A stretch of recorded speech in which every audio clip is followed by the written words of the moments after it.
Are you ready to have a multi-coursed meal, a smorgasbord of all types of wintry and even springtime weather? Well, you come to the right place. I'm NeoWeather meteorologist and President Brian Ivy, and we're watching this big wave of energy out across portions of California and the desert southwest. It's going to be moving off towards the northeast.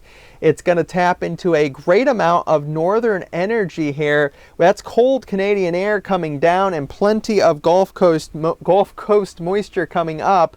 This will become what's known as a negatively tilted trough here and really look dynamic. This is about 18,000 feet in the atmosphere here that this energy is located at. Its vorticity and spin in the atmosphere. So that'll swing through and really create a nice system with a huge temperature gradient, with all types of precipitation and big time severe weather. We're including tornadoes, hail, damaging winds across the Arklatex. Here's Texas through Louisiana, Mississippi as we go through the day Friday, then stretching a little bit eastward towards Alabama, Georgia as we go through Saturday. On the northern side of this, big flooding rain across much of the Ohio Valley area into extreme southern Michigan. Then north of that, hello, winter storm watch. That'll stretch down here, so that'll be your mix of freezing rain, sleet, and a lot of heavy snow as well. But on the rain side of things, get your canoes, get your jet skis. You're going to be going down the street in them. This is very rare for January. January air typically holds less moisture because it's colder. So you're not typically seeing 2, 3, 4 inches of widespread rain, but that's the kind of setup we have here, especially bullseyeing Illinois here, but really widespread 2 inches across portions of southern Michigan into Ohio, back into Missouri. Impressive. Northern portion of this, that's going to be frozen precipitation, not in the form of rain, but an extreme amount of moisture from this system. And it's really starting, all developing tonight. Just some rounds of light rain generally into the Ohio Valley, stretching up into the northeast, wind getting going as well. Then the system really starts forming through your Friday into Saturday. Here you go. This is going to be the sleet and freezing rain zone that'll stretch up across northern Illinois, up into central Michigan, and then up in towards Ontario.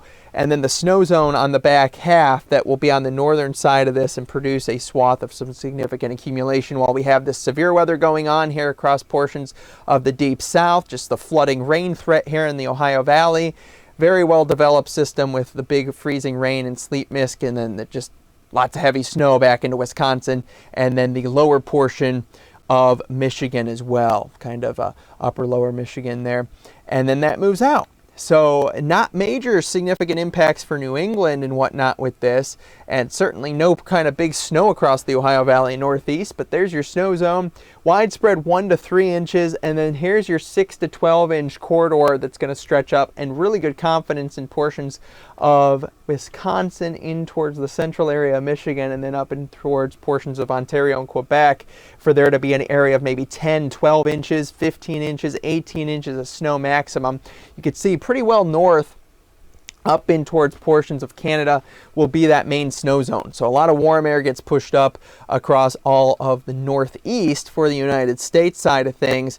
And then we have the freezing rain side of things. And this could be somewhat significant, but don't look at these numbers, just kind of look at the general location, especially kind of the northern area of this, because you're going to have the regular rain that kind of abuts up to this, and temperatures are going to be kind of marginal for much to actually stick and freeze. So I think Metro Detroit and extreme southern Michigan near the Indiana-Ohio border probably much more in the way of just plain rain, no big impacts.